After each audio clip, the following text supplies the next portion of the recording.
જય સ્વામિનારાયણ, જય કષ્ટભંજન દેવ, જય શ્રી રામ. તો ચાલો આજે આપણે જાણીએ હનુમાન ચાલીસાનો અર્થ.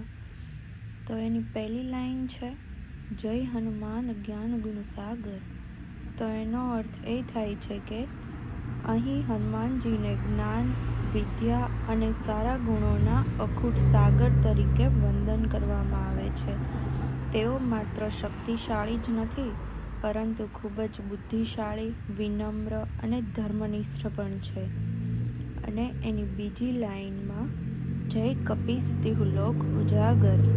અહીં હનુમાનજીને કપીસ એટલે કે વાનર સેનાના રાજા તરીકે ઓળખાવામાં આવે છે અને તેમની મહિમા ત્રણેય લોક એટલે કે સ્વર્ગ, પૃથ્વી અને પાતાળમાં પ્રસિદ્ધ છે. તેઓ બધાને પ્રકાશ આપનાર અને માર્ગદર્શક છે. તો છેલ્લે એનો સાર એ છે કે આ ચોપાઈ આપણને શીખવે છે કે સાચી શક્તિ સાથે જ્ઞાન અને સારા ગુણો હોવા જોઈએ. હનુમાનજીનું સ્મરણ કરવાથી જીવનમાં બુદ્ધિ, હિંમત અને સકારાત્મકતા મળે છે. જય સ્વામિનારાયણ, જય કષ્ટભંજન દેવ, જય શ્રી રામ.